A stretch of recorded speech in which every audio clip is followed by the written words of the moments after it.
जय हिंद दोस्तों। आइए देखते हैं जो एडिटोरिया बुक की 5000 प्लस वस्तुनिष्ठ जो बुक आई थी उसमें जो स्मरणीय तत्व करके जो दिया हुआ था उसी का वीडियो बन रहा था।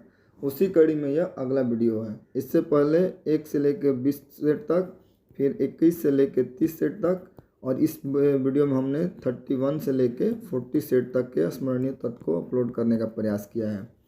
तो आइए देखते हैं इसमें जो भी महत्वपूर्ण स्मरणीय तत्व में जो क्वेश्चन दिया गया उनको आइए देखते हैं। यह 31 सेट का जो सेट प्रैक्टिस के बाद जो दिया हुआ स्मरणीय तत्व उसका देखते हैं। पहला क्वेश्चन क्या दिया हुआ है। कांग्रेस एवं मुस्लिम लीग के मध्य लखनऊ समझौता हुआ था। तो लखनऊ समझौता कब हुआ था? 1916 में। 1900 समझौता होगा। समझौता कब होगा? जब कभी लड़ाई झगड़ा हुआ होगा। यानी कांग्रेस में विभाजन कब हुआ था? तो ये हुआ था 1907 में। कब हुआ था? 1907 में। कहाँ पे हुआ था? तो सूरत अधिवेशन में। सूरत अधिवेशन में क्या हुआ था? कांग्रेस में फूट पड़ी थी कांग्रेस और मुस्लिम लीग के बीच, और वहीं 1916 में आगे चल के कांग्रेस और मुस्लिम लीग के बीच क्या हो जाता है? समझौता हो जाता है। तो उस समय किसके कार्यकाल में होता है? तो लॉर्ड जेम्स फोर्ड के कार्यकाल में होता है। आगे देखते हैं। Rowlatt act. रॉलेट एक्ट कब पारित हुआ था? तो रॉलेट एक्ट 1919 में पारित हुआ था। किसके समय में? तो लॉर्ड जेम्स फोर्ड के समय में है। आगे देखते हैं। इसी के शासन काल में शिक्षा संबंधी सैडलर आयोग। क्वेश्चन आता है कि सैडलर आयोग कब पारित हुआ? तो 1917 में। सैडलर आयोग का संबंध किससे था? सैडलर आयोग का संबंध शिक्षा संबंधी से था। किसके शासन काल में आया? तो लॉर्ड जेम्स फोर्ड के शासन काल में। आगे देखते हैं। जलियांवाला बाग हत्याकांड। जलियांवाला बाग हत्याकांड कब हुआ था? तो 13 अप्रैल 1919 में। कब हुआ था? 13 अप्रैल 1919 में। असहयोग आंदोलन की शुरुआत कब होती है? तो 1 अगस्त 1920 में। आता है किसके द्वारा? तो गांधी जी के द्वारा किया गया था। कब प्रारंभ होता है असहयोग आंदोलन? तो 1 अगस्त 1920 के। आगे देखते हैं। चोरी चोरा कांड। चोरी चोरा कांड कब हुआ था? ये 5 फरवरी 1922 को हुआ था। इसी चोरा चोरी कांड से गांधी जी दुखी होकर क्या करते हैं? अपना असहयोग आंदोलन क्या कर लेते हैं? वापस ले लेते हैं। चोरा चोरी कहाँ पड़ता है? ये यूपी में पड़ता है। आगे देखते हैं। इसी के समय में पहली बार भारत यानी इलाहाबाद में सिविल सेवा परीक्षा की शुरुआत की गई। सिविल सेवा परीक्षा की शुरुआत कब की गई है? 1922 में। कहाँ पर? तो इलाहाबाद से। किसके शासनकाल में? तो लॉर्ड चैम्सफोर्ड के समय में है। आगे देखते हैं। साइमन कमीशन मुंबई पहुंचा था। साइमन कमीशन सबसे पहले कहाँ पहुंचा? मुंबई पहुंचा। कब पहुंचा? तो 3 फरवरी 1928 को। लॉर्ड इरविन के समय में। किसके शासनकाल में साइमन कमीशन आया है? तो लॉर्ड इरविन के शासन काल में। गांधी और इरविन के बीच क्या होता है? एक समझौता होता है। ये कब हुआ था? तो 5 मार्च 1931 के बीच। पूछता है कि गांधी इरविन समझौता कब हुआ था? तो 5 मार्च 1931 में। आगे देखते हैं। सांप्रदायिक पंचायत की घोषणा कब हुई थी? तो 16 अगस्त 1932। सांप्रदायिक पंचायत क्या था? जैसे आया था ना कि 1909 में आया था कि मुस्लिम को वोट देने के लिए मुस्लिम प्रत्याशी को वोट सिर्फ मुस्लिम देंगे। उसी तरह था कि पिछड़ों को चुनने का अधिकार पिछड़ों को ही दिया जाएगा। आगे देखते हैं। प्रसिद्ध पूना समझौता हुआ था। पूना समझौता कब हुआ था? तो 24 सितंबर 1932 को। अंग्रेजों द्वारा अगस्त प्रस्ताव लाया गया था। अंग्रेजों द्वारा अगस्त प्रस्ताव कब लाया गया था? तो ये 8 अगस्त 1940 को। कब लाया गया था? तो 8 अगस्त 1940 में। अगस्त प्रस्ताव कब आया? तो 8 अगस्त 1940 में। आगे देखते हैं। पहली बार पाकिस्तान की मांग की गई थी। पाकिस्तान की मांग कब की गई थी? तो लाहौर अधिवेशन में। कब हुआ था? तो 1940 में। क्रिप्स मिशन भारत आया था। कब आया था? मार्च 1942 में। आगे देखते हैं। क्रिप्स मिशन के साथ कांग्रेस के तरफ से आधिकारिक वार्ताकार जवाहरलाल नेहरू एवं अबुल कलाम आज़ाद थे। आता है क्रिप्स मिशन के साथ कांग्रेस की तरफ से किसने बात कर कौन व्यक्ति बात करने गए थे या कौन से नेता गए थे? तो जवाहरलाल नेहरू और अबुल कलाम आज़ाद। 3 प्रमुख गोलमेज सम्मेलन हुआ है। तीनों के तीनों कहाँ हुए थे? इंग्लैंड में हुआ था। इस सम्मेलन में बुला के भारतीयों के नेताओं को बुलाया गया था ताकि उनसे बातचीत किया जा सके और कोई निष्कर्ष निकाला जा सके। कौन कौन से? तो प्रथम गोलमेज सम्मेलन, द्वितीय गोलमेज सम्मेलन और तृतीय गोलमेज सम्मेलन। प्रथम कब हुआ था? 1930 में। द्वितीय कब होता है? 1931 में। और तृतीय कब जाता है? 1932 में। याद करें। 30, 31, 32। प्रथम, द्वितीय और तृतीय। प्रथम को हुआ था नवंबर में, दूसरा सितंबर में, तीसरा नवंबर में। यानी नवंबर सितंबर नवंबर, नवंबर सितंबर नवंबर। 12 नवंबर, 7 सितंबर और 17 नवंबर को। तीनों गोलमेज सम्मेलन में भाग लेने वाले कौन थे? अम्बेडकर जी थे। और भारतीय राष्ट्रीय कांग्रेस सिर्फ द्वितीय गोलमेज सम्मेलन में भाग लिया था, जिसका प्रतिनिधि करने के लिए कौन गए थे? तो महात्मा गांधी जी गए थे। आगे देखते हैं कैबिनेट मिशन भारत आया। कैबिनेट मिशन भारत कब आया था? 1946 में। तो कैबिनेट मिशन के सदस्य कौन कौन से थे? तो Stafford Cripps, Pethick Lawrence, A B Alexander. कौन कौन थे? स्टैफोर्ड क्रिप्स, पैथिक लॉरेंस और एबी अलेक्जेंडर। माउंटबेटन योजना घोषणा किया गया कब? तो 3 जून 1947 को। क्वेश्चन आता है कि माउंटबेटन योजना कब घोषित हुआ? तो ये हुआ था 3 जून 1947 को। ब्रिटिश संसद में भारतीय स्वतंत्रता विधेयक को प्रस्तुत किया गया था। कब किया गया था? तो ये 4 जुलाई 1947 को। कब किया गया था? 4 जुलाई 1947 को। ब्रिटिश संसद द्वारा भारतीय स्वतंत्रता विधेयक को स्वीकार किया गया। कब स्वीकार कर लिया गया? तो 18 जुलाई 1947 को इसे क्या किया गया? स्वीकार कर लिया गया। तो एक तरफ आंदोलन और विद्रोह दिया हुआ है। इस आंदोलन से कौन सा क्षेत्र प्रभावित हुआ और ये आंदोलन कब हुआ था? तो आइए देखते हैं। सबसे पहले दिया हुआ है सन्यासी विद्रोह। सन्यासी विद्रोह कब से कब हुआ? ये हुआ था 1700 से 1800 के बीच। कौन सा विद्रोह है? सन्यासी विद्रोह। कब से कब? 1700 से 1800 से। सन्यासी विद्रोह से प्रभावित क्षेत्र हो जाता है बिहार और बंगाल। फकीर विद्रोह का संबंध बंगाल से। कब हुआ था? 1776 से 77 के बीच। पोलीगारों का विद्रोह तमिलनाडु से। भील विद्रोह पश्चिमी घाट। रामोसी विद्रोह पश्चिमी घाट। अहोम विद्रोह असम।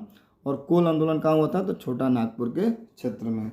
सबसे ज़्यादा इम्पोर्टेंट है कि विद्रोह का संबंध किस क्षेत्र से था, ये ज़्यादा पूछता है, इसको ज़्यादा ध्यान में रखें। फिर से देखते हैं सन्यासी विद्रोह। सन्यासी विद्रोह का क्या हो जाएगा? सन्यासी विद्रोह हो जाता है कहाँ पे? बिहार और बंगाल में। फकीर विद्रोह कब होता है? कहाँ पे? तो बंगाल में। पोलीगारों का विद्रोह तमिलनाडु में। भील विद्रोह पश्चिमी घाट। और रामोसी, भील और रामोसी कहाँ हुआ है? भील और रामोसी हो जाएगा पश्चिमी घाट में। अहोम काफ़ी फेमस है। अ से अहोम, अ से असम, अह से अहोम, अ से असम। और कोल आंदोलन कहाँ हुआ है? तो छोटा नागपुर क्षेत्र में। सन्यासी विद्रोह कब से कब? 1700 से 1800। फकीर विद्रोह 1776 से 77 के बीच। पोलीगारों का विद्रोह 1799 से 1801 के बीच। भील विद्रोह कब हुआ है? 1825 से 31। रामोसी विद्रोह होता है 1822 से 29। और अहोम विद्रोह कब से कब? अहोम होता है 1828 में। अहोम विद्रोह कब से होता है? 1828 में। कहाँ पे? असम में। कोल आंदोलन छोटा नागपुर क्षेत्र में 1831 से 32। बहावी आंदोलन का क्षेत्र कहाँ था? तो बहावी आंदोलन का क्षेत्र हो जाता है बिहार और उत्तर प्रदेश। कब हुआ था? तो 1831 में। आगे देखते हैं संथाल विद्रोह। संथाल विद्रोह से प्रभावित क्षेत्र बंगाल और बिहार 1855 और 56। इसी विद्रोह के बाद क्या होता है? 1857 का विद्रोह होता है। नील विद्रोह बंगाल और बिहार 1859 से 60। रामपा विद्रोह और मुंडा विद्रोह। रामपा विद्रोह कहाँ हुआ था? आंध्र प्रदेश में। और मुंडा विद्रोह कहाँ हुआ था? झारखंड में। रामपा विद्रोह कब हुआ था? तो हो जाता है 1879 से 1922। और ये मुंडा विद्रोह झारखंड में कब होता है? 1899 से हो जाता है 1900 के बीच। कब होता है? 1899 से 1900 के बीच में। आइए एक बार फिर देखते हैं। अहोम विद्रोह कहाँ हुआ है? असम में। अ से अहोम, अ से असम। कब हुआ है? 1828 में। कोल आंदोलन छोटा नागपुर क्षेत्र में 1831-32 में। बहावी आंदोलन बिहार और उत्तर प्रदेश में 1831 में। ये भी 1831-32 में और ये 1831 में है। संथाल विद्रोह बंगाल एवं बिहार में 1855-56। और इसी के विद्रोह के बाद 1857 का विद्रोह प्रारंभ होता है। नील विद्रोह बंगाल और बिहार 1859 से 60। रंपा विद्रोह और मुंडा विद्रोह। रंपा हो जाता है आंध्र प्रदेश और मुंडा हो जाता है झारखंड में। झारखंड में मुंडा विद्रोह कब हुआ है? 1899 से 1900 के बीच में हो जाता है। और रंपा विद्रोह आंध्र प्रदेश में 1879 से 1922 के बीच। एक बच जाता है कौन सा? तो मोपला विद्रोह। मोपला विद्रोह कहाँ हुआ है? मोपला विद्रोह हुआ है केरल में। कब हुआ है? 1921 में। भी काफ़ी फेमस है। मोपला विद्रोह कहाँ हुआ? केरल में। कब हुआ? 1921 में। आगे देखते हैं। इस सेट का तो स्मरणीय तत्व खत्म होता है और इसमें देख लीजिए 5 क्वेश्चन और है, इसको भी देख लेते हैं। एक्स किरणें किस प्रकार की तरंग है? किस प्रकार की होती है? तो हो जाती है विद्युत चुंबकीय। कौन सी हो जाती है? विद्युत चुंबकीय। जब किसी वस्तु को दो समानांतर समतल दर्पण के बीच रखा जाता है तो बने हुए प्रतिबिंब की संख्या कितनी होती है। मान लीजिए दो समतल दर्पण हो जाएगा, एक इधर हो जाएगा, दोनों के बीच अगर कोई वस्तु रखा जाए तो इसका प्रतिबिंब कितना बनेगा, एक बार इसमें बनेगा, एक बार इसमें बनेगा, फिर इस प्रतिबिंब का प्रतिबिंब बनेगा इसमें, फिर इस प्रतिबिंब का प्रतिबिंब बनेगा इसमें, यानी कितना हो जाएगा, अनंत प्रतिबिंब बनता है। आगे देखते हैं क्वेश्चन नंबर 48 में क्या है। वंध्यता नामक रोग को किसके प्रयोग द्वारा दूर किया जाता है। ये कलर ब्लाइंडनेस जन्मजात बीमारी है, इसका इलाज नहीं है, इससे क्या है उपयुक्त में से कोई नहीं। इसने पूछा निष्क्रिय गैस का उदाहरण है। निष्क्रिय गैस कौन कौन होता है, तो helium, neon, argon, krypton, radon, ये सब क्या होता है, निष्क्रिय गैस होती है। ऑप्शन में क्या है, आर्गन है। आगे देखते हैं आतिशबाजी में हरा रंग किसके कारण दिखाई देता है, तो ये हो जाता है बेरियम की उपस्थिति के कारण क्या होता है, हरा कलर को प्रदर्शित करता है। आइए आगे देखते हैं अगला स्मरणीय तथ्य में क्या दिया हुआ है। यह कांग्रेस एवं मुस्लिम लीग के मध्य समझौता, ये तो हो गया। आगे देखते हैं इसके बाद है स्मरणीय तथ्य में मंगल पांडे। मंगल पांडे को फांसी दिया गया था। मंगल पांडे को फांसी की सज़ा कब हुई थी, इनको दिया गया था 8 अप्रैल 1857 को। 1857 के विद्रोह में सबसे पहले फांसी इन्हीं को पड़ी थी। इन्हीं के फांसी के बाद ये विद्रोह क्या हुआ, भड़का और प्रारंभ भी हो गया, समझे उग्र हो गया। मंगल पांडे को फांसी की सज़ा कब हुई है, तो 8 अप्रैल 1857 को। मंगल पांडे संबंधित थे किससे, किस बटालियन से, 34वीं बंगाल नेटिव इन्फेंट्री से क्या थे, संबंधित थे। 1857 की क्रांति की शुरुआत कब से मानी जाती है, तो 10 मई 1857 को। 1857 की क्रांति की जांच हेतु गठन किया गया था पील कमीशन। क्वेश्चन आता है कि पील कमीशन का संबंध किससे था, तो 1857 की क्रांति के जांच के लिए। आगे देखते हैं 1857 की क्रांति के समय भारत का गवर्नर जनरल था, तो लॉर्ड कैनिंग उस समय क्या था, भारत का गवर्नर जनरल था। जब 1857 का विद्रोह हुआ उस समय भारत का गवर्नर जनरल कौन था, उस समय लॉर्ड कैनिंग हो जाएगा। एक मिनट देखते हैं, गद्दार पार्टी,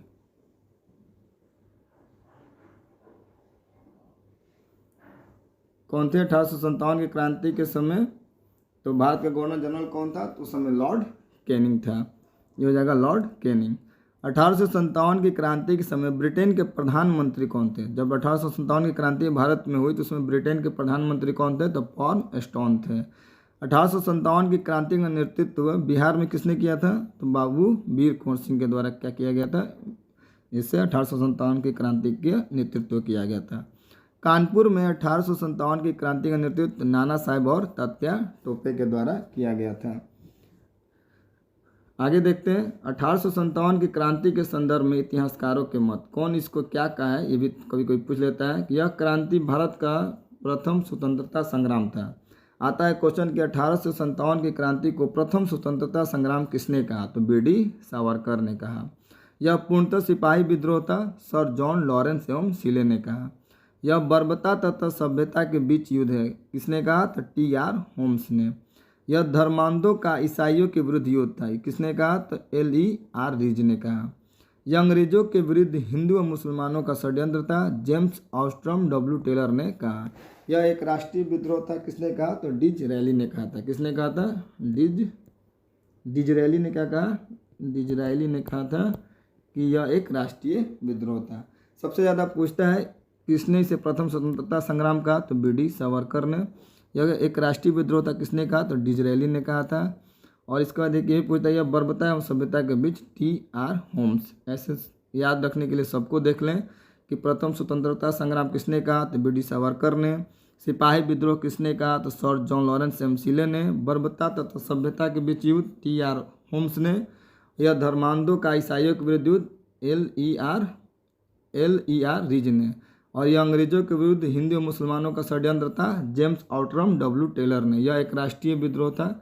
राष्ट्रीय विद्रोह किसने कहा है, तो डिज़रायली ने कहा है। आगे देखते हैं, आगे दिया हुआ है कि बंकिम चंद्र चटर्जी द्वारा सन्यासी विद्रोह का उल्लेख किया गया है। कहाँ किया गया था, आनंद मठ में किया गया है।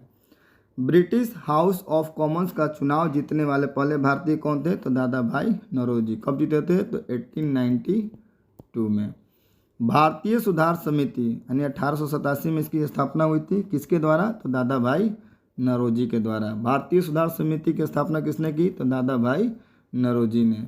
आगे देखते हैं, दादा भाई नरोजी ने पहली बार स्वराज की मांग प्रस्तुत की। कब की थी? तो 1906 में। कहाँ पे? तो कलकत्ता अधिवेशन में। आता है क्वेश्चन कि पहली बार स्वराज की मांग कब की गई? तो 1906 में। कब? तो कोलकाता अधिवेशन में। तूफानी हिंदू के नाम से किसे जाना जाता है? तो स्वामी विवेकानंद को। भवानी मंदिर नामक पुस्तिका, ये होता है वरिंद्र कुमार घोष द्वारा। ये काफ़ी फेमस है। भवानी मंदिर नामक पुस्तिका किसके द्वारा? तो वरिंद्र नाथ घोष। अनुशीलन समिति का गठन पी मित्रा के द्वारा। अभिनव भारत नामक संस्था की स्थापना की थी बी.डी. सावरकर द्वारा। अभिनव भारत नामक संस्था किसके द्वारा? तो बी.डी. सावरकर के द्वारा। कब? 1904 में। बाल गंगाधर तिलक को भारतीय अशांति का जनक कहा था। एक ये भी क्वेश्चन आता है कि भारतीय अशांति का जनक किसे कहा जाता है? तो हो जाता है बाल गंगाधर तिलक को। किसने कहा था? तो वेलेंटाइन सिरोल ने कहा था। इंडियन होम रूल सोसाइटी की स्थापना किया था। कौन किया था? तो श्यामजी कृष्ण वर्मा। कब? 1905 में। तो इंडिया होम रूल सोसाइटी की स्थापना कहाँ हुई थी? तो ये लंदन में हुआ था। कब हुआ था? तो 1905 में। किसके द्वारा? तो श्यामजी कृष्ण वर्मा के द्वारा किया गया था। आगे देखते हैं, बंगाल विभाजन के विरोध में स्वदेशी आंदोलन की घोषणा की गई थी। स्वदेशी आंदोलन की घोषणा कब की गई? तो 7 अगस्त 1905 को। बंगाल विभाजन कब से प्रभावी हुआ? तो 16 अक्टूबर 1905 को। इसकी घोषणा होती है 7 अगस्त 1905 को। यह प्रभावी कब होता है? 16 अक्टूबर 1905 को। बंगाल विभाजन का समर्थन किसके द्वारा किया गया? तो मुस्लिम लीग के द्वारा इसका क्या किया गया? समर्थन किया गया। मुस्लिम लीग का प्रथम अधिवेशन हुआ था 1908 में। कहाँ हुआ था? तो अमृतसर में हुआ था। कहाँ हुआ था? तो अमृतसर में हुआ था। करजन वाली की हत्या की थी, किसने किया था? क्वेश्चन आता है, करजन वाली की हत्या किसके द्वारा की गई? तो मदन लाल ढींगरा के द्वारा। अब दिया हुआ कि 1857 की क्रांति के प्रमुख केंद्र एवं भारतीय नायक। एक तरफ उसके नायक दिया हुआ है या नेतृत्वकर्ता समझ लीजिए, और दूसरा केंद्र माने किस क्षेत्र में इन्होंने इसका नेतृत्व किया। सबसे पहले नाम है रानी लक्ष्मीबाई का। रानी लक्ष्मीबाई का नेतृत्व कहाँ से किया था इन्होंने? झांसी से। बेगम हजरत महल लखनऊ से। लियाकत अली इलाहाबाद से। नाना साहब एवं तत्या टोपे कानपुर से। खान बहादुर खां बरेली से। बहादुर जफर कहाँ से थे? बहादुर जफर हो जाता है दिल्ली से। और कुंवर सिंह कहाँ से हो जाते हैं? जगदीशपुर बिहार से। एक बार फिर देखते हैं, सबसे पहले रानी लक्ष्मीबाई। रानी लक्ष्मीबाई का नाम आता है, कहाँ से इन्होंने नेतृत्व किया? तो ये झांसी से। बेगम हजरत महल हो जाता है लखनऊ से। लियाकत अली हो कहाँ से? इलाहाबाद से। नाना साहब एवं तत्या टोपे कहाँ से हो जाते हैं? तो हो जाते हैं कानपुर से। खान बहादुर खां ये हो जाता है बरेली से। बहादुर शाह जफर ये कहाँ से थे? ये थे दिल्ली से। और कुंवर सिंह कहाँ थे? बिहार जगदीशपुर से। आगे देखते हैं, इस प्रकार ये भी इस सेट का भी स्मरणीय तत्व समाप्त होता है। अब देखते हैं अगले सेट में देखते हैं पहला क्वेश्चन क्या दिया हुआ है। वायसराय लॉर्ड हॉर्डिंग पर बम फेंका गया था। ठीक है, किसके द्वारा? तो रास बिहारी बोस के द्वारा। कब फेंका गया था? दिसंबर 1912 में। क्वेश्चन क्या है कि वायसराय लॉर्ड हॉर्डिंग, नाम क्या है? लॉर्ड हॉर्डिंग पे बम किसके द्वारा फेंका गया? तो रास बिहारी बोस के द्वारा। कब? दिसंबर 1912 में। गद्दर पार्टी की स्थापना 1 नवंबर 1913 को। कहाँ हुआ था? तो सैन फ्रांसिस्को में। किसने जापानी जहाज का नाम याद रखे? कामागाटा मारू होता है, कामागाटा मारू को किराए पे किसने लिया था? तो बाबा गुरुदत्त सिंह द्वारा। गांधी जी द्वारा साबरमती आश्रम की स्थापना कब हुई? 1916 में। गांधी जी साउथ अफ्रीका से वापस कब आते हैं? 1905 में। और 1916 में क्या करते हैं? साबरमती आश्रम की स्थापना करते हैं। और 1917 में कहाँ पहुँच जाते हैं? बिहार। और चंपारण सत्याग्रह करते हैं। बाल गंगाधर तिलक द्वारा होम रूल लीग की स्थापना किया गया था। होम रूल लीग की स्थापना कब किया गया था? तो अप्रैल 1916 में। होम रूल लीग से किसका नाम आता है? एक आता है बाल गंगाधर तिलक और दूसरा नाम आता है एनी बेसेंट का। आगे देखते हैं, एनी बेसेंट द्वारा मद्रास में होम रूल लीग की स्थापना किया गया। अगर मद्रास में पूछे तो सितंबर 1916 में। किसके द्वारा? एनी बेसेंट के द्वारा। गांधी जी ने सत्याग्रह का पहला प्रयोग ये कहाँ किए थे? साउथ अफ्रीका में। यहाँ भारतीयों द्वारा गोरे कालों में जो भेद होता था, अत्याचार होता था, उसके खिलाफ साउथ अफ्रीका में गांधी जी ने पहला अपना सत्याग्रह का प्रयोग किया था। गांधी जी ने भारत में सत्याग्रह का पहला प्रयोग कहाँ किया? चंपारण बिहार में। कब? तो 1917 में। गांधी जी से चंपारण आने का अनुरोध कौन किया था? तो राजकुमार शुक्ल के द्वारा क्या किया गया था? उनसे अनुरोध किया गया था। गांधी जी से अनुरोध किसने किया था? तो राजकुमार शुक्ल ने। कहाँ आने के लिए? चंपारण आने के लिए। राजकुमार शुक्ल के मृत्यु के पश्चात किस अंग्रेज अधिकारी ने कहा था कि वह चंपारण का इकलौता मर्द था? ये जॉर्ज एमन के द्वारा कहा गया था। गांधी जी ने पहली बार भूख हड़ताल किया था, तो ये 1918 में। कहाँ पे किया था? तो अहमदाबाद मिल मजदूरों के पक्ष में हड़ताल किया था। जलियांवाला बाग हत्याकांड का आरोपी माइकल ओ डायर को सहयोग किया था। किसने किया था? यह हंसराज एक भारतीय था जो ओ डायर का क्या किया था? सपोर्ट किया था, यानी मदद किया था। जलियांवाला बाग हत्याकांड के विरोध में गांधी जी ने लौटाई थी। गांधी जी को जो अंग्रेजों के द्वारा उपाधि दी गई थी केसरे हिंद, इसको गांधी जी जलियांवाला बाग हत्याकांड से दुखी होकर लौटा दिए थे। तो जलियांवाला बाग हत्याकांड कब हुआ था? तो 13 अप्रैल 1919 को हुआ था। जलियांवाला बाग हत्याकांड जांच हेतु गठन, तो हंटर कमीशन। आता है क्वेश्चन कि हंटर कमीशन का संबंध किससे है? तो जलियांवाला बाग हत्याकांड जो हुई थी उसकी जांच के लिए अंग्रेजों द्वारा एक कमेटी गठन किया गया था। उस कमेटी का नाम क्या था? Hunter commission. और भारतीयों द्वारा मदन मोहन लाल कमेटी का गठन किया गया था। आगे देखते हैं। कांग्रेस ने जलियांवाला बाग हत्याकांड जांच हेतु किसके नेतृत्व में एक आयोग का गठन किया था? तो मदन मोहन मालवीय में। भारत में खिलाफत दिवस मनाया जाता है तो 17 अक्टूबर 1919। स्वराज पार्टी का गठन किया गया था चित्तरंजन दास एवं मोतीलाल नेहरू के द्वारा। कब? तो 1923 में। आता है क्वेश्चन कि स्वराज पार्टी का स्थापना कब हुई थी? तो 1923 में। किसके द्वारा? चित्तरंजन दास एवं मोतीलाल नेहरू के द्वारा। हिंदुस्तान रिपब्लिक एसोसिएशन की स्थापना कब हुई? जिसका होता है 1924 में। कहाँ पे? तो कानपुर में। हिंदुस्तान सोशलिस्ट रिपब्लिकन एसोसिएशन की स्थापना होती है 1928 नई दिल्ली में। अगर हिंदुस्तान रिपब्लिकन एसोसिएशन पूछे तो 1924 कानपुर में। हिंदुस्तान सोशलिस्ट रिपब्लिकन एसोसिएशन पूछे तो 1928 नई दिल्ली में। काकोरी घटना कब हुई? तो 9 अगस्त 1925 को। काकोरी घटना कब होती है? 9 अगस्त 1925 को। राजेंद्र लाहिरी, रोशन सिंह, अशफाकुल्ला खां को फांसी दिया गया। किस कांड में? तो काकोरी कांड में शामिल होने के लिए। किसको? राजेंद्र लाहिरी, रोशन सिंह, अशफाकुल्ला खां को। फांसी की सज़ा किस लिए होती है? इन लोगों का नाम आता है काकोरी कांड में शामिल होने के लिए। व्हाइट मैन कमीशन के नाम से जाना जाता है। किसको जाना जाता है? तो साइमन कमीशन को। क्यों कहा जाता है व्हाइट मैन कमीशन? क्योंकि इस कमीशन में सभी के सभी क्या थे? गोरे थे, यानी अंग्रेज थे। आगे देखते हैं। साइमन कमीशन भारत आया कब आया था? तो ये 3 फरवरी 1928 में साइमन कमीशन आया। साइमन कमीशन का गठन हुआ था 1927 में और 1928 में यह भारत पहुंचा। साइमन कमीशन जहां भी पहुंचा इसका जोरदार विरोध हुआ और साइमन गो बैक के नारे लगाए गए। इसी कमीशन के विरोध में करने में लाला लाजपत राय को क्या हुई थी? लाठीचार्ज में वो घायल हो गए थे और आगे चल के उनकी मृत्यु हो जाती है। नेहरू रिपोर्ट कब आया था? तो 1928 में। पब्लिक सेफ्टी बिल के विरोध में बटुकेश्वर दत्त एवं भगत सिंह ने सेंट्रल असेंबली में बम फेंका था। कब फेंका था? तो 8 अप्रैल 1929 में। ये बम फेंके थे तो उस समय इनका क्या हुआ था? अरेस्ट हुए थे। किस बिल के विरोध? तो पब्लिक सेफ्टी बिल के विरोध। कौन कौन? भगत सिंह और बटुकेश्वर, क्या नाम है? बटुकेश्वर दत्त और भगत सिंह।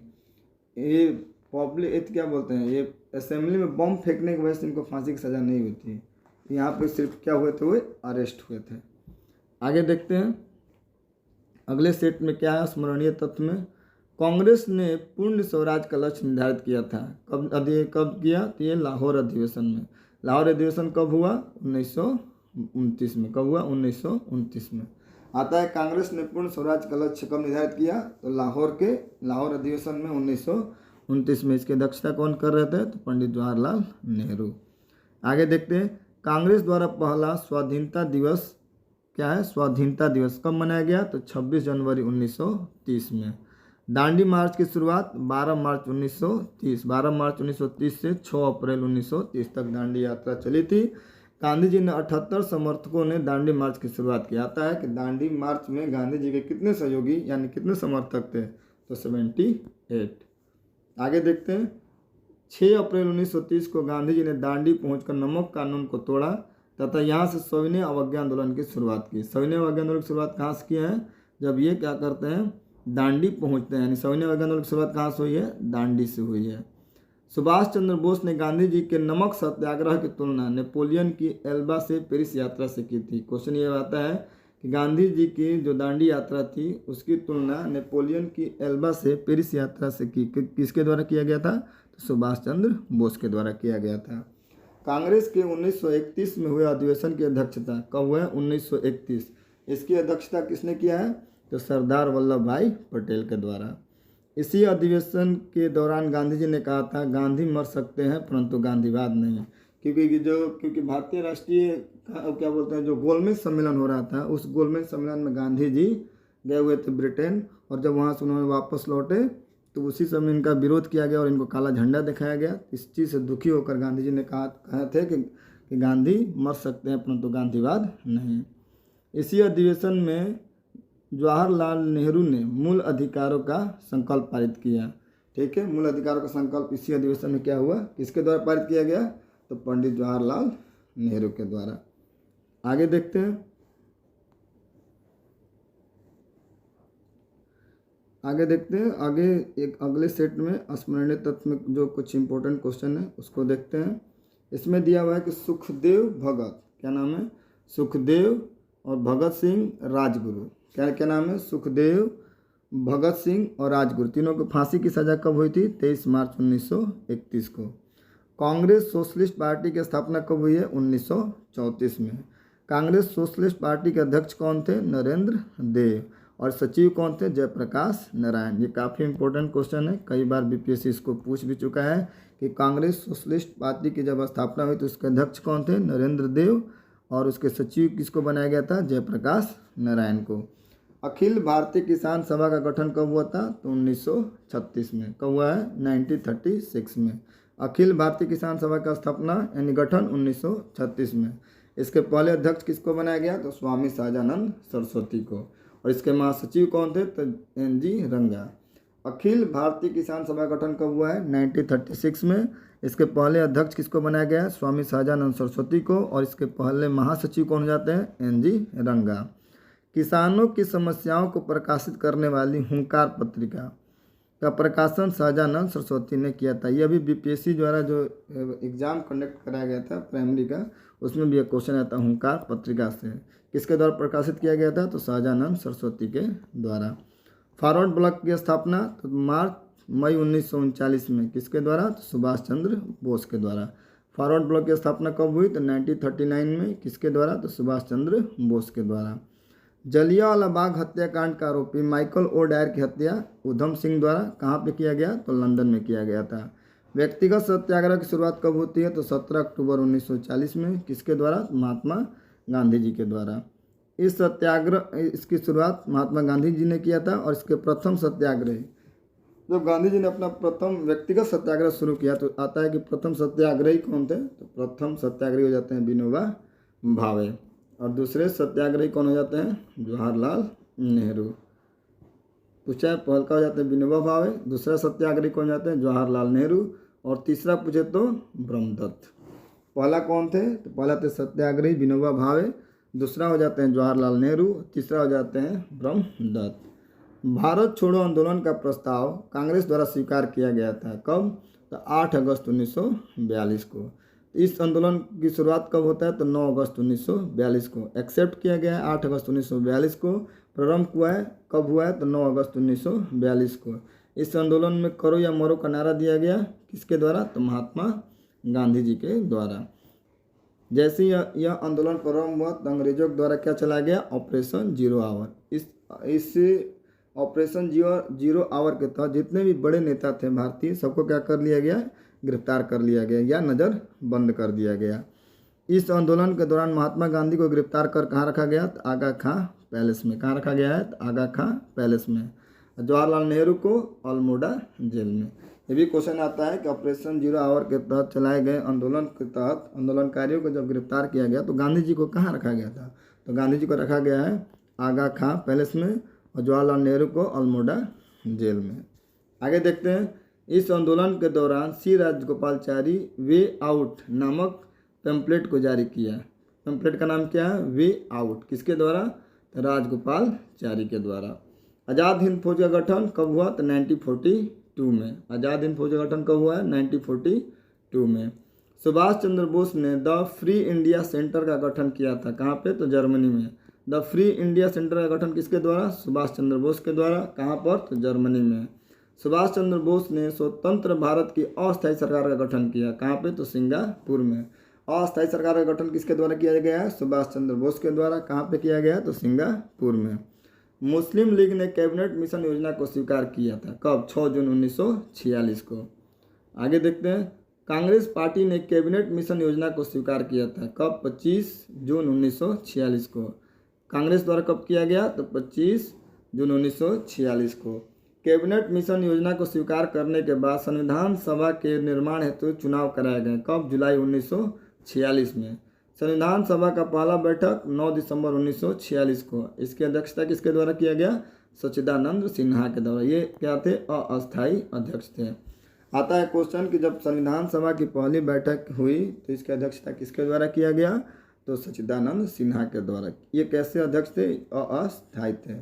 संविधान सभा की पहली बैठक कब हुई थी? तो 9 दिसंबर 1946 को। और दूसरी बैठक कब होती है? 11 दिसंबर 1946 में। यहाँ जो अस्थायी अध्यक्ष थे उनको आगे चल के अस्थायी अध्यक्ष बनाया जाता है। किनको? डॉक्टर राजेंद्र प्रसाद को। संविधान सभा की पहली बैठक 9 दिसंबर 1946 को और दूसरी बैठक होती है 11 दिसंबर 1946 को। आगे देखते हैं। मुस्लिम लीग ने प्रत्यक्ष कार्रवाई दिवस मनाया। कब मनाया? तो 16 अगस्त 1946 को। मुस्लिम लीग के द्वारा प्रत्यक्ष कार्रवाई दिवस कब मनाया गया? तो 16 अगस्त 1946 को। भारत विभाजन हेतु माउंट बेटन योजना कब प्रकाशित हुआ? तो 3 जून 1947 को।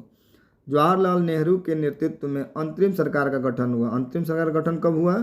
2 सितंबर 1946 में। किसके अध्यक्षता में या किसके नेतृत्व में? तो पंडित जवाहरलाल नेहरू के नेतृत्व में। मुस्लिम लीग के कितने सदस्य आंतरिक सरकार में शामिल हुए थे? तो आंतरिक सरकार में मुस्लिम लीग की तरफ से कितने? 5 सदस्य इसमें शामिल होते हैं। हरिजन सेवक संघ के अध्यक्ष थे। कौन थे? तो घनश्याम दास बिरला।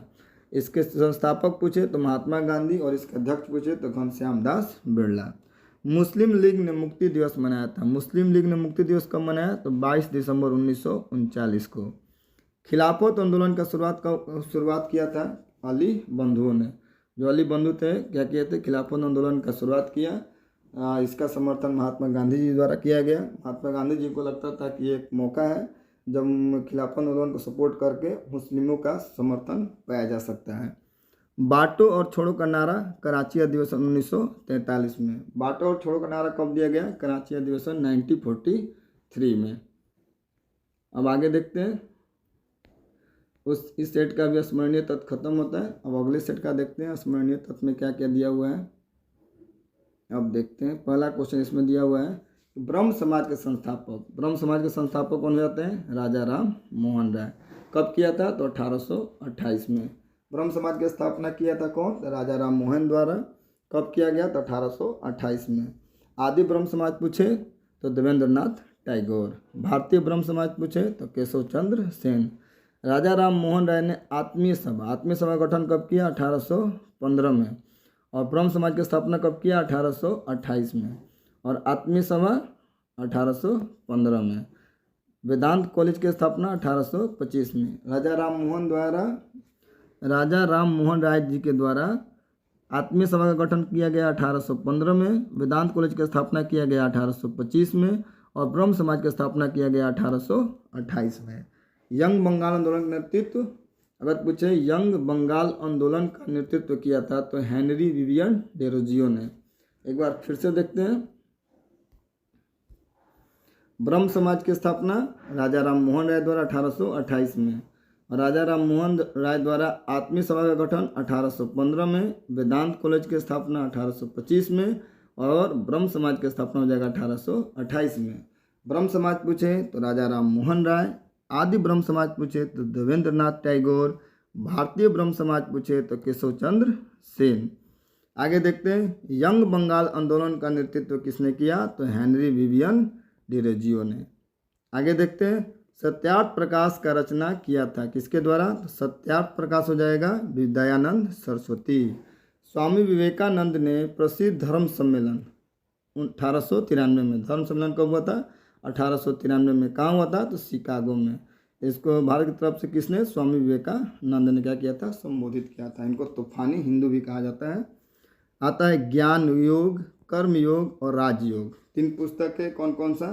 तो ज्ञान योग, कर्म योग और राजयोग। इसके लेखक कौन हो जाते हैं? तो स्वामी विवेकानंद।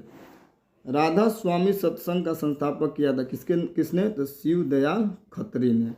राधा स्वामी सत्संग की स्थापना किसके द्वारा किया गया था? तो शिव दयाल खत्री के द्वारा।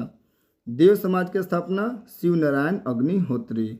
वेद समाज की स्थापना केशव चंद्र सेन। आर्य महिला सभा पंडित रमा बाई। एक बार फिर देखिए, सत्यार्थ प्रकाश की रचना किसके द्वारा हो जाएगा? सत्यार्थ प्रकाश की रचना हो जाएगा दयानंद सरस्वती। स्वामी विवेकानंद द्वारा शिकागो में 1893 में क्या किया गया था? धर्म सम्मेलन को संबोधित किया गया। ज्ञान योग, कर्म योग, 3 पुस्तक है। कौन कौन? ज्ञान योग, कर्म योग और राजयोग। किसके द्वारा? विवेकानंद के द्वारा। राधा स्वामी सत्संग की स्थापना शिव दयाल खत्री के द्वारा। देव समाज शिव नारायण अग्निहोत्री। वेद समाज केशव चंद्र सेन और आर्य महिला समाज पंडित रमा बाई। आगे देखते हैं। अभी देख लेते हैं इधर और कितना कौन सा क्वेश्चन है। इसमें दिया हुआ है कांग्रेस का अधिवेशन, प्रमुख कांग्रेस का अधिवेशन दिया हुआ है। इस कहाँ पे हुआ था और कब हुआ था और इसकी अध्यक्षता किसके द्वारा की गई थी। सब नहीं दिया हुआ है, केवल इम्पोर्टेंट दिया हुआ है जिसको स्मरणीय रखें, याद रखें। पहला, दूसरा, तीसरा, चौथा, ये चारों कंठस्थ होना चाहिए। पहला मुंबई में, दूसरा कलकत्ता में, तीसरा मद्रास में, चौथा इलाहाबाद में। कब कब? 1885, 86, 87 और 88। पहला अधिवेशन की अध्यक्षता WC बनर्जी, दूसरा दादा भाई नौरोजी, तीसरा बदरुद्दीन तैयबजी और चौथा जॉर्ज यूल। पहले अधिवेशन में 72 प्रतिनिधियों ने भाग लिया। WC बनर्जी ये क्या थे? एक बंगाली ब्राह्मण थे। दूसरा होता दादा भाई नौरोजी, ये पारसी थे। बदरुद्दीन तैयबजी मुस्लिम थे और जॉर्ज यूल क्या थे? अंग्रेज थे। तो पहले हिंदू, फिर पारसी, फिर मुस्लिम और फिर अंग्रेज। ये चारों कम से कम कंठस्थ याद रखें। प्रथम मुस्लिम अध्यक्ष कौन थे? तो बदरुद्दीन तैयबजी। और प्रथम अंग्रेज तो जॉर्ज यूल। 12वां अधिवेशन कहाँ हुआ है? कलकत्ता में। कब हुआ है? 1896 में। इसकी अध्यक्षता किसने की है? रहमतुल्लाह सयानी।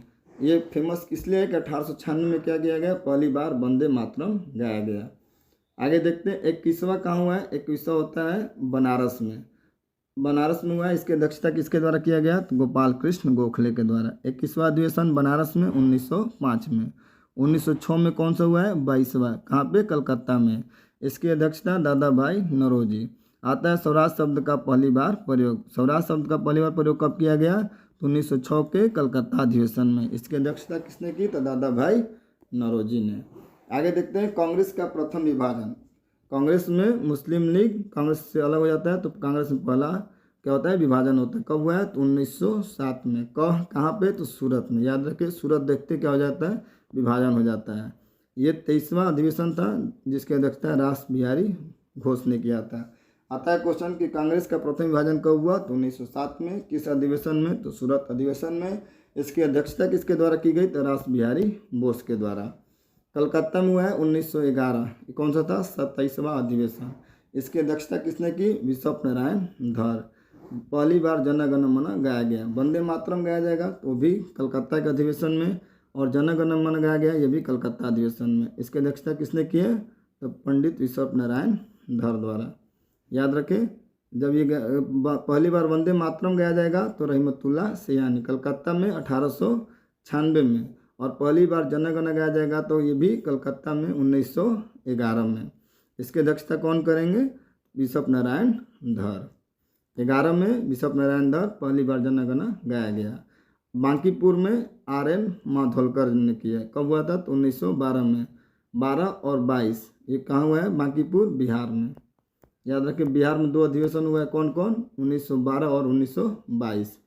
32वां कहाँ हुआ है? लखनऊ में 1916 में। इसकी अध्यक्षता किसने की? SC मजमूदार द्वारा। इसमें क्या हुआ, मुस्लिम लीग से समझौता हुआ। इसको क्या, इसी को लखनऊ पैक्ट के नाम से जाना जाता है। लखनऊ पैक्ट कब हुआ है, 1916 में। इसमें क्या हुआ था, तो मुस्लिम लीग और भारतीय राष्ट्रीय कांग्रेस के बीच क्या हो गया था, समझौता हो गया था। उसकी अध्यक्षता किसने की, तो AC मजमूदार के द्वारा। 33वां अधिवेशन कहाँ हुआ है, कलकत्ता में। कब हुआ है, 1917 में। इसकी अध्यक्षता किसने की है, तो एनी बेसेंट ने। ये प्रथम महिला अध्यक्ष थी जो भारतीय राष्ट्रीय कांग्रेस की क्या की थी, अध्यक्षता की थी। कहाँ पे, कलकत्ता में, 1917 में। अध्यक्षता कौन है, एनी बेसेंट, जो प्रथम महिला अध्यक्ष होती हैं। एक बार महात्मा गांधी जी ने भारतीय राष्ट्रीय कांग्रेस की अध्यक्षता मात्र एक बार किया है। कब, तो बेलगांव में, 1924 में। सरोजिनी नायडू ये प्रथम भारतीय पूछे कब की थी, तो 1925 में, कानपुर के अधिवेशन में। पूर्ण स्वराज की मांग कब किया गया है, तो लाहौर अधिवेशन में। कब, 1929 में। इसकी अध्यक्षता जवाहरलाल नेहरू के द्वारा। पूर्ण स्वराज की मांग कब की गई है, तो 1929 के लाहौर अधिवेशन में। अध्यक्षता पंडित जवाहरलाल नेहरू। मौलिक अधिकार की मांग कब की गई है, तो उसके कराची अधिवेशन 1931। इसकी अध्यक्षता कौन करेंगे, सरदार वल्लभ भाई पटेल। आगे देखते हैं, गांव में होने वाला मात्र एक अधिवेशन, गांव में होने वाला पहला अधिवेशन कौन था, ये फैजपुर। कब हुआ है, तो 1937 में। इसकी अध्यक्षता जवाहरलाल नेहरू जी के द्वारा किया गया है। खुदीराम बोस को फांसी दिया गया था 11 अगस्त 1908 को। राजेंद्र लाहिड़ी को फांसी कब हुआ, तो 17 दिसंबर 1927 को, गोंडा में। राम प्रसाद बिस्मिल को फांसी कब हुआ है, तो 19 दिसंबर 1927 को। कहाँ पे, तो गोरखपुर में। अशफाकुल्ला खां को फांसी कब हुआ है, तो 9 दिसंबर 1927 को। कहाँ पे, फैजाबाद में।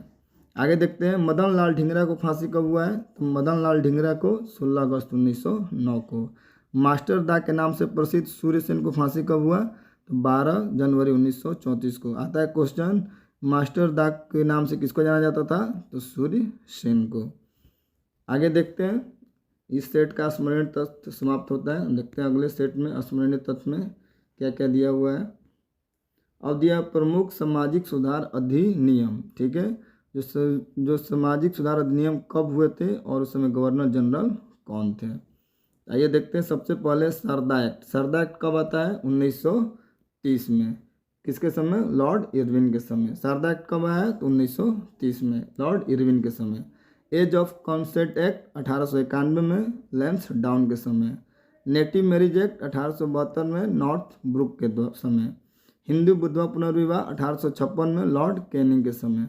यही 1856 में आया था हिंदू विधवा पुनर्विवाह अधिनियम, जिसका विरोध हिंदुओं द्वारा किया गया और इसका एक असर पड़ा जो 1857 के क्रांति भी हुआ था। 1857 के क्रांति के होने के कारण में ये भी एक कारण था। सती प्रथा 1929 में, लॉर्ड विलियम बेटिंग के समय। सरदा एक्ट भी क्या था, ये इसमें महिलाओं को लड़कियों की शादी की उम्र निर्धारित किया गया था। एज ऑफ सेटलमेंट एक्ट इसमें भी, और इसमें तीनों में क्या क्या शादी के उम्र के बारे में बताया गया था। आगे देखते हैं, शिशुवध प्रतिबंध लगा था कब, तो ये 1798 1802 में, लॉर्ड वेलेस्ली के समय। शिशुवध पूछे तो लॉर्ड वेलेस्ली के समय। सती प्रथा पूछे तो लॉर्ड विलियम बेटिंग के समय। आगे देखते हैं, एक तरफ पुस्तकें एवं पत्रिकाएं दी हुई हैं और दूसरे तरफ इसके लेखक एवं संपादक का नाम दिया हुआ है। माई ट्रूथ यानी एक्सपेरिमेंट आता है, माई ट्रूथ है तो Indira Gandhi. My experiment with truth पूछे तो महात्मा गांधी। माई ट्रूथ पूछे तो इंदिरा गांधी और माई एक्सपेरिमेंट विथ ट्रूथ पूछे तो Mahatma Gandhi. My experiment with untruth कहे तो Michael Anderson. India divided, Rajendra Prasad. A man who divided India, Rafiq Zakaria. ये भी काफ़ी फेमस बुक है। A man who divided India, Rafiq Zakaria. A passage to India, AM Forster. A passage to England, Nirad C Chaudhuri. एक बार फिर से देखते हैं, my truth Indira Gandhi, my experiment with truth Mahatma Gandhi, my experiment with untruth Michael Anderson, India divided Rajendra Prasad, a man who divided India Rafiq Zakaria, a passage to India AM Foster, a passage to England Neeraj Singh Chaudhary. कौन जाएंगे, Neeraj Singh Chaudhary. Life divine Aurobindo Ghosh, life divine Aurobindo Ghosh. Divine life Sivananda. Discovery of India Jawaharlal Nehru, rediscovery of India Meghnad Desai. Bharat Bharati Maithili Sharan Gupt. Bharat Durdasha Bharatendu Harishchandra. Vinay Patrika Goswami Tulsidas. Speed post Shobhaa day, Hitopadesha Narayan Pandit. एक बार फिर से देखते हैं, काफ़ी important book है। Life divine Aurobindo Ghosh, divine life Sivananda. अगर लाइफ डिवाइन बोले तो अरविंद घोष और डिवाइन लाइफ बोले तो Sivananda. Discovery of India Jawaharlal Nehru, rediscovery of India Meghnad Desai. Bharat Bharati Maithili Sharan Gupt, Bharat Durdasha Bharatendu Harishchandra. Vinay Patrika Goswami Tulsidas. Speed post Shobhaa De और हितोपदेश का क्या हो जाता है, नारायण पंडित। आगे देखते हैं तमस, तमस के क्या हो जाते हैं, तमस के हो जाएंगे भीष्म सहनी, मिलिंद पनोत, नागसेन। काव्य मीमांसा राजशेखर, अर्थशास्त्र कौटिल्य, ये काफ़ी फेमस। अष्टाध्याय पौराणिक कसने, ये पहली संस्कृत व्याकरण की पुस्तक है। मुद्रा राक्षक विशाख दत्त। पंचतंत्र विष्णु शर्मा। अब तक सबसे अधिक विश्व भाषाओं में प्रकाशित होने वाली बुक कौन सी है, पंचतंत्र हो जाता है। गीत गोविंद के जयदेव। एक बार फिर देखते हैं, काफ़ी इंपॉर्टेंट ये सब पुस्तकें हैं। तमस का क्या हो जाता है, भीष्म सहनी, मिलिंद पनो, नागसेन। काव्य मीमांसा राजशेखर। अर्थशास्त्र क्या हो जाता है, कौटिल्य का अर्थशास्त्र। अष्टाध्याय के पढ़नी, मुद्रा राक्षस के विशाख दत्त, पंचतंत्र के विष्णु शर्मा, गीत गोविंद के जयदेव। आगे देखते हैं अभिउदय के मदन मोहन मालवीय, अभिउदय के मदन मोहन मालवीय। इंडिपेंडेंट के मोतीलाल नेहरू। हमदर्द और कॉमरेड के Mohammad Ali Jinnah. Bandi Jeevan Sachindra Nath Sanyal. A nation in making Surendra Nath Banerjee. Bhawani Mandir Virendra Kumar Ghosh. Samvad Kaumudi Raja Ram Mohan Roy. Unhappy India और यंग इंडिया हो जाता है लाला लाजपत राय। ये सब के सब काफ़ी इम्पोर्टेंट बुक है, एक बार जरूर इस पर ध्यान दें। अभिउदय मदन मोहन मालवीय। इंडिपेंडेंट मोतीलाल नेहरू। हमदर्द और कॉमरेड मोहम्मद अली जिन्ना। बंदी जीवन काफ़ी फेमस किताब, बंदी जीवन सचिंद्र नाथ सन्याल, ये सन्यासियों का बाइबिल भी कहा जाता था। A nation in making Surendra Nath Banerjee. Bhawani Mandir Virendra Kumar Ghosh. Samvad Kaumudi Raja Ram Mohan Roy. Unhappy India और यंग इंडिया लाला लाजपत राय। आगे देखते हैं इंडिया विंस फ्रीडम और अल हिलाल, ये हो जाता है अब्दुल कलाम आज़ाद।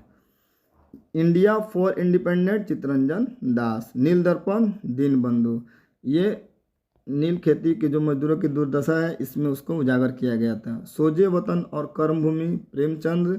Indian struggle Subhash Chandra Bose. कौन और कैसे अछूत और शूद्रों की खोज क्या हो जाएंगे, अम्बेडकर। फ्री हिंदुस्तान तारक नाथ दास। कॉमनवेल्थ और न्यू इंडिया एनी बेसेंट। एक बार फिर से देखते हैं इन पुस्तकों को। इंडिया विंस फ्रीडम और अल हिलाल कौन हो जाते हैं, Abdul Kalam Azad. India for independence Chittaranjan Das. नील दर्पण, इसमें किसानों को जो नील की खेती करते थे उनकी दुर्दशा को काफ़ी अच्छी चित्रण किया गया। इसके हो जाएंगे दीनबंधु मित्र। सोजे वतन और कर्मभूमि के प्रेमचंद्र हो जाते हैं। India struggle Subhash Chandra Bose. कौन और कैसे अछूत और शूद्रों की खोज अम्बेडकर जी। फ्री हिंदुस्तान तारक नाथ दास। कॉमनवेल्थ और न्यू इंडिया को जाते हैं एनी बेसेंट। इस प्रकार क्या होते हैं, एक तरफ इम्पोर्टेंट पुस्तक थे और उनके लेखक थे। ये भी एक स्मरणीय तथ्य समाप्त होता है। आगे देखते हैं, आगे के सेट में कुछ जो स्मरणीय तथ्य है इसमें दिया हुआ है। भारतीय राष्ट्रीय आंदोलन से संबंधित महत्वपूर्ण तिथि, इसमें क्या दिया हुआ है, डेट दिया हुआ है। देखते हैं जलियांवाला बाग हत्याकांड कब हुआ था, ये सबको ध्यान में, और सबसे इम्पोर्टेंट घटना भी है 13 अप्रैल 1919। जो जलियांवाला बाग हत्याकांड कब हुआ है, 13 अप्रैल 1919। रॉलेट एक्ट 19 मार्च 1919। 1919 में दो याद रखें, जलियांवाला बाग हत्याकांड और रॉलेट एक्ट, 13 अप्रैल और 19 मार्च।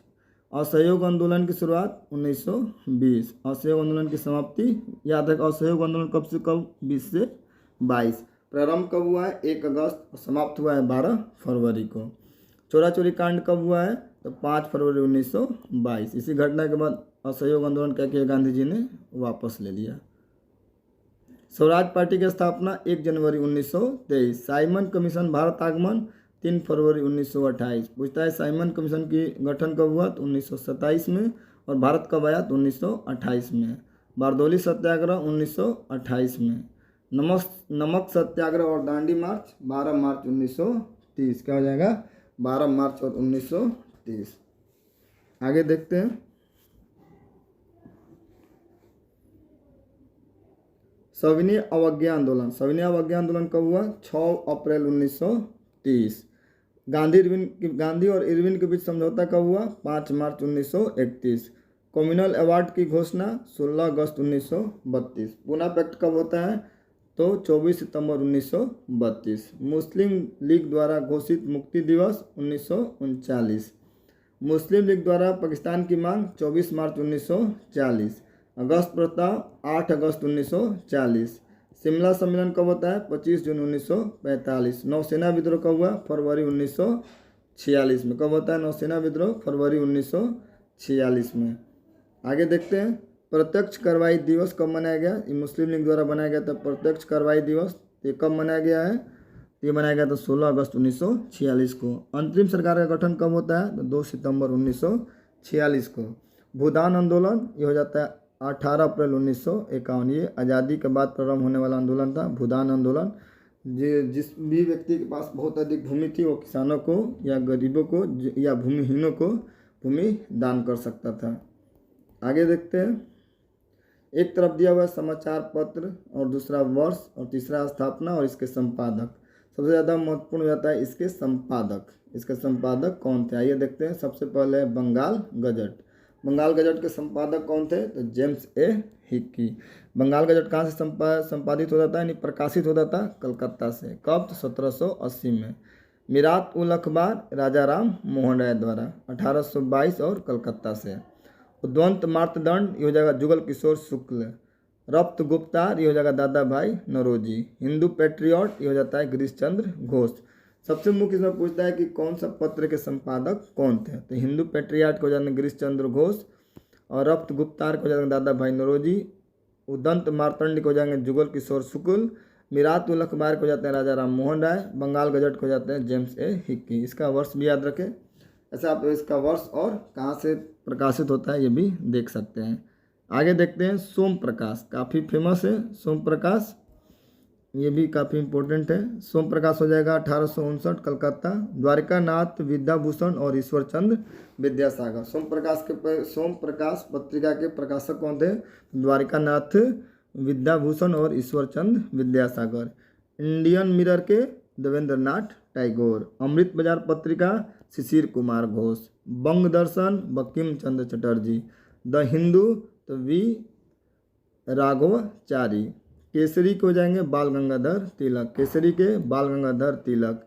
इंडियन ओपिनियन के महात्मा गांधी। द लीडर के मदन मोहन मालवीय। नवजीवन और यंग इंडिया। नवजीवन और यंग इंडिया के महात्मा गांधी। आगे देखते हैं, हिंदुस्तान टाइम्स के कौन हो जाएंगे? तो के.एम. पनिक्कर। कौन हो जाएंगे? के.एम. पनिक्कर। हिंदुस्तान टाइम्स कहाँ से? तो बम्बई से। कब? 1924 में। तो के.एम. पनिक्कर इसके क्या थे? संपादक थे। फ्रांस की क्रांति कब हुई? 1789 में। रूसी क्रांति 1917 में। एशिया का मरीज चीन को कहा जाता है। यूरोप का मरीज तुर्की को कहा जाता है और पीत आतंक जापान को कहा जाता है। आता है क्रांति, फ्रांस की क्रांति 1789 में। रूस की क्रांति 1917 में। एशिया का मरीज चीन और यूरोप का मरीज तुर्की और पीत आतंक के नाम से किसको जाना जाता था? तो जापान को। जापान पर पहला परमाणु बम गिराया गया। पहला बम पूछे तो 6 को और दूसरा पूछे तो 9 को। जापान पर पहला परमाणु बम और जापान पर दूसरा परमाणु बम कौन गिराया गया? पहला परमाणु बम 6 अगस्त को और उसके 3 दिन बाद 9 अगस्त को 1945 में, सेकेंड वर्ल्ड वॉर के बाद। और इसी के बाद जापान आत्मसमर्पण कर देता है और द्वितीय विश्व युद्ध समाप्त हो जाता है। प्रसिद्ध म्यूनिक पैक्ट 1938। औद्योगिक क्रांति की शुरुआत इंग्लैंड से। आधुनिक रूस का निर्माता स्टालिन को। दुनिया के मजदूरों एक हो जाओ का नारा कार्ल मार्क्स के द्वारा। लाल कुर्ती के नाम से सेना का गठन किसके द्वारा? तो गैरी बोल्डी। नेपोलियन बोनापार्ट किस देश का सम्राट बना? तो फ्रांस का। अमेरिकी राष्ट्रपति अब्राहम लिंकन की हत्या जॉन बेल्किज ब्रूस ने। धर्म सुधार आंदोलन का प्रवर्तक किसे माना जाता है? तो मार्टिन लूथर किंग को। एक बार फिर देखिए, दुनिया के मजदूरों एक हो जाओ कार्ल मार्क्स के द्वारा। लाल कुर्ती तो गैरी बोल्डी। नेपोलियन बोनापार्ट कहाँ का था? फ्रांस का था। अमेरिकी राष्ट्रपति अब्राहम लिंकन की हत्या जॉन विल्किज ब्रूस ने। धर्म सुधार आंदोलन मार्टिन लूथर किंग। आगे देखते हैं सप्तवर्षीय युद्ध किसके किसके बीच हुआ। सप्तवर्षीय युद्ध इंग्लैंड और फ्रांस के बीच। कब से कब? 1756 से 1763 तक। सप्तवर्षीय युद्ध किसके किसके बीच हुआ है? इंग्लैंड और फ्रांस के बीच। आगे देखते हैं। इस प्रकार ये भी सेट का स्मरणीय तत्व समाप्त होता है। आगे देखते हैं। इसमें दिया हुआ है भारत के पड़ोसी देश एवं संबंधित राज्यों के साथ लगी सीमा। मतलब किस देश के साथ भारत की कितनी लंबी सीमा लगी हुई है उसको देखते हैं। बांग्लादेश के साथ 2216 किलोमीटर और संबंधित सबसे ज़्यादा पश्चिम बंगाल के साथ। चीन के साथ 1080, पाकिस्तान के साथ 1070, नेपाल के साथ 726, म्यांमार के साथ 520 और भूटान के साथ 286। यानी सबसे अधिक अंतर्राष्ट्रीय सीमा भारत को किस देश के साथ? तो बांग्लादेश के साथ। कितना? 2216। और सबसे कम भूटान 286। लेकिन भूटान से भी कम होता है अफगानिस्तान जो यूके के साथ सीमा बनाता है। आगे देखते हैं।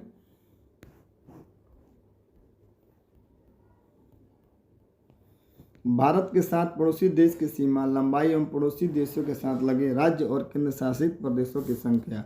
मतलब किस देश के साथ कितने राज्य या केंद्र शासित प्रदेश सीमा बनाते हैं। बांग्लादेश के साथ 5 राज्य, चीन के साथ 5 राज्य और पाकिस्तान के साथ 5। इसमें राज्य और केंद्र शासित प्रदेश दोनों इंक्लूड है। पाकिस्तान के साथ 5, नेपाल के साथ भी 5, म्यांमार के साथ 4 और भूटान के साथ 4 और अफगानिस्तान के साथ 1। ठीक है, एक बार फिर से देखिए। बांग्लादेश के साथ 5, चीन के साथ 5, पाकिस्तान के साथ 5 और नेपाल के साथ 5। इतने लोगों के साथ कितने? 5-5। बांग्लादेश, चीन, पाकिस्तान और नेपाल के साथ 5-5, 5 राज्य और केंद्र शासित प्रदेश। उसके बाद म्यांमार और भूटान के साथ 4-4, म्यांमार और भूटान, अफगानिस्तान के साथ 1। आगे देखते हैं। भारत स्थित है, ठीक है, भारत कहाँ स्थित है? उत्तरी अक्षांश एवं पूर्वी देशांतर के बीच। भारत की स्थिति पूछा जाए अक्षांशीय और देशांतर, हो जाएगा उत्तरी अक्षांश और पूर्वी देशांतर के बीच। क्षेत्रफल की दृष्टि से भारत का स्थान 7वां। भारत का क्षेत्रफल संपूर्ण विश्व के क्षेत्रफल का 2.42%। उत्तर से दक्षिण हो जाता है 32-14 किलोमीटर और पूर्व से पश्चिम हो जाएगा 29-33 किलोमीटर। ठीक है, भारत की स्थिति क्या हो जाता है? उत्तरी अक्षांश एवं पूर्वी देशांतर के मध्य। क्षेत्रफल में भारत का स्थान हो जाता है 7वां। संपूर्ण विश्व के क्षेत्र का भारत 2.42% है। भारत की उत्तर से दक्षिण हो जाता है 32-14 और इधर से पूछे पूर्व पश्चिम तो 29-33। आगे देखते हैं। भारत की जलीय समुद्री सीमा से संबंधित देशों की संख्या हो जाता है 7। जलीय समुद्री सीमा 7 और जल एवं स्थल दोनों पूछे तो 3। कौन कौन? बांग्लादेश, म्यांमार और पाकिस्तान। भारत एवं पाकिस्तान के मध्य रेड क्लिफ रेखा, इसका निर्धारण कब किया गया? 1947 में। भारत और चीन के बीच मैकमोहन रेखा, इसका निर्धारण कब किया गया? 1914 में। भारत और अफगानिस्तान के बीच डुरंड रेखा। भारतीय मानक समय, भारत और अफगानिस्तान डुरंड रेखा, इसका निर्धारण 1896 में। भारतीय मानक समय गुजरता है 5 राज्यों से। कौन कौन? उत्तर प्रदेश, मध्य प्रदेश, छत्तीसगढ़, उड़ीसा और आंध्र प्रदेश। भारतीय मानक समय भारत के कितने राज्यों से? 5 राज्यों से। कौन कौन? तो सबसे पहले उत्तर प्रदेश, फिर नीचे आ जाइए मध्य प्रदेश, फिर छत्तीसगढ़, उड़ीसा और आंध्र प्रदेश। और कर्क रेखा भारत के 8 राज्यों से होकर कर्क रेखा गुजरती है। कौन कौन? तो पहले राजस्थान, फिर गुजरात। ये क्रम हो जाता है कि कैसे? पश्चिम से पूरब की ओर। पहले राजस्थान, फिर गुजरात, फिर मध्य प्रदेश, फिर छत्तीसगढ़, तब झारखंड, पश्चिम बंगाल, त्रिपुरा और मिजोरम। कर्क रेखा गुजरेगा 8 राज्यों से और मानक समय गुजरेगा 5 राज्यों से। भारतीय उपमहाद्वीप में शामिल देशों की संख्या कितनी हो जाती है? तो भारतीय उपमहाद्वीप में 5 देश आते हैं। कौन कौन? तो भारतीय उपमहाद्वीप में भारत आएगा, दूसरा पाकिस्तान, बांग्लादेश, नेपाल और भूटान। ये पांचों के पांचों देश कहाँ आते हैं? भारतीय उपमहाद्वीप में शामिल है। असम और अरुणाचल प्रदेश के मध्य कौन सी नदी सीमा बनाती है? तो संकोश नदी। भारत और नेपाल के मध्य सीमा बनाती है काली नदी। भारत और म्यांमार को अलग करता है पटकाई की पहाड़ी। यानी भारत और म्यांमार के बीच सीमा कौन बनाएगा? पटकाई की पहाड़ी। और एक बार फिर से देखिए, असम और अरुणाचल प्रदेश के बीच कौन सी नदी सीमा बनाती है? तो संकोश नदी। भारत और नेपाल के बीच काली नदी। भारत और म्यांमार के बीच पटकाई की पहाड़ी। 3 ओर से बांग्लादेश से घिरा राज्य त्रिपुरा हो जाएगा। भारत का सबसे दक्षिण बिंदु इंदिरा पॉइंट, दक्षिण में इंदिरा पॉइंट, उत्तर में इंदिरा कॉल। आगे देखते हैं। इस प्रकार इस सेट का भी स्मरणीय तथ्य समाप्त होता है। फिर आगे देख लेते हैं अगले चैप्टर में, यानी अगले सेट में कुछ और भी स्मरणीय तथ्य हैं, इसको देखते हैं।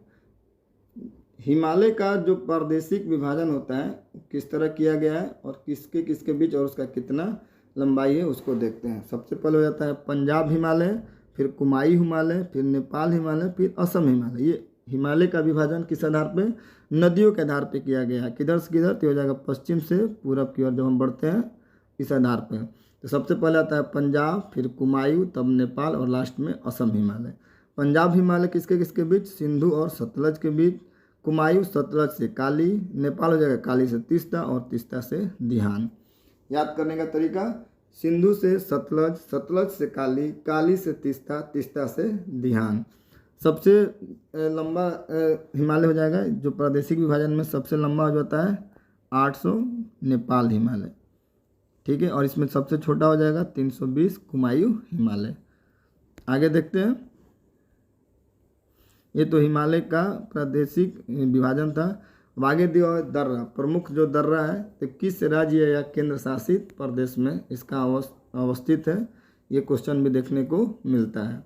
जोजिला लद्दाख में, काराकोरम जम्मू कश्मीर, पीर पंजाल जम्मू कश्मीर, बनिहाल जम्मू कश्मीर और बुर्जिला जम्मू कश्मीर।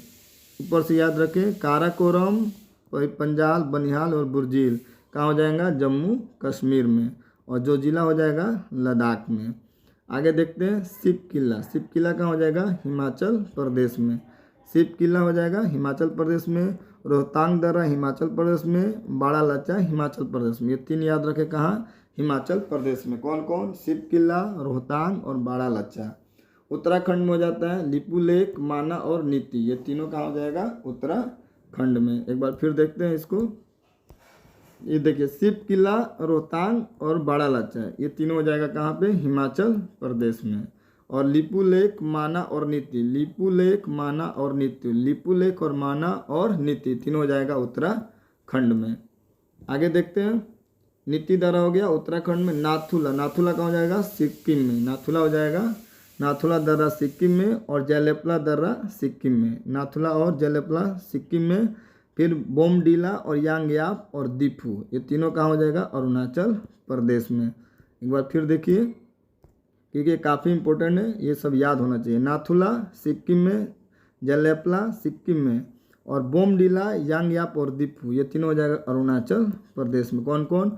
बोमडीला, यांगयाप और दीफू कहाँ हो जाएगा? अरुणाचल प्रदेश में। और तुजू दर्रा कहाँ हो जाएगा? मणिपुर में। तुजू दर्रा मणिपुर में। आगे देखते हैं। तिब्बत से शिमला को जोड़ता है कौन सी दर्रा? किसको जोड़ता है? तिब्बत से शिमला को कौन जोड़ेगा? शिव किला। किसको किसको? तिब्बत और शिमला को। भारत को म्यांमार से तुजू दर्रा, श्रीनगर को गिरगिट से बुजिला दर्रा। भारत का सबसे ऊंचा दर्रा काराकोरम दर्रा। भारत का सबसे ऊंचा दर्रा कौन हो जाता है? तो काराकोरम। विश्व की सबसे ऊंची चोटी माउंट एवरेस्ट। विश्व की सबसे ऊंची चोटी माउंट एवरेस्ट 8850 और कहीं कहीं 8848 देखने को मिल जाएगा। आगे देखते हैं। भारत की सबसे ऊंची चोटी गॉडविन आइस्टीन, यानी इसको केटू भी कहा जाता है। भारत की सबसे ऊंची चोटी गॉडविन आइस्टीन। हिमालय की सबसे ऊंची श्रेणी हिमाद्री या बृहद हिमालय। कामेट, नामचा बरवा, नंदा देवी, कंचनजंगा इसी श्रेणी के अंतर्गत आते हैं। सब हिमाद्री और बृहद हिमालय के अंतर्गत कौन कौन से? तो कामेट, नामचा बरवा, नंदा देवी, कंचनजंगा। हिमालय का नवीनतम भाग कौन सा है? तो शिवालिक सबसे नवीनतम भाग हो जाता है। हिमालय किसका उदाहरण है? तो नवीन वलित पर्वत का क्या है? उदाहरण है। अरावली की सबसे ऊंची चोटी क्या हो जाता है? गुरु शिखर। गुरु शिखर किसकी सबसे ऊंची चोटी है? ये अरावली की। ऊंचाई 1722 मीटर। उत्तर भारत को दक्षिण भारत से अलग करता है कौन? तो विंध्याचल की पर्वतमाला क्या करता है? उत्तर भारत को दक्षिण भारत से अलग करता है। मैकाल पहाड़ी की सबसे ऊंची चोटी हो जाता है अमरकंटक। याद रखें मैकाल की अमरकंटक। नर्मदा नदी, सोन नदी और महानदी तीनों कहाँ से निकलती है? अमरकंटक से निकलती है। तीनों अमरकंटक से निकलकर तीनों 3 दिशा में बहती है। नर्मदा आ जाती है पश्चिम दिशा की तरफ, सोन चल जाती है ऊपर उत्तर की तरफ जाके गंगा में मिल जाती है, और महानदी झारखंड में चल जाती है, उड़ीसा होते हुए पूरब की ओर बहती है। यानी अमरकंटक से ये तीनों नदियाँ निकल के 3 दिशाओं में अलग अलग बहती हैं। इस प्रकार इस सेट का भी स्मरणीय तत्व समाप्त हुआ। कुल मिलाकर 40 सेट का स्मरणीय तत्व को इस वीडियो में कैप्चर किया गया है। बहुत जल्द इसका अगला वीडियो लाएंगे जिसमें कोशिश रहेगा कि 41 से 50 तक जो भी सेट होंगे उसके स्मरणीय तत्व को अपलोड किया जाए। बुक थोड़ा पहले आई थी तो मेरे ख्याल से आप लोग इसका सेट प्रैक्टिस तो देख ही लिए होंगे, इसलिए इसका मैंने स्मरणीय तत्व का वीडियो बनाया है जो बिहार SI हो सके तो इस मंथ के लास्ट तक या अगले मंथ तक नोटिफिकेशन देखने को मिल जाएगा। और 69 जो BPSC का एग्ज़ाम है उसमें भी ये काफ़ी इम्पोर्टेंट रहेगा। बहुत जल्द मिलते हैं इसके अगले पार्ट यानी अगले वीडियो के साथ। अगर आपको यह हमारा प्रयास अच्छा लगता है तो आप हमारे चैनल को सब्सक्राइब करें और हमारे वीडियो को लाइक करें। देखने के लिए आपका बहुत बहुत धन्यवाद।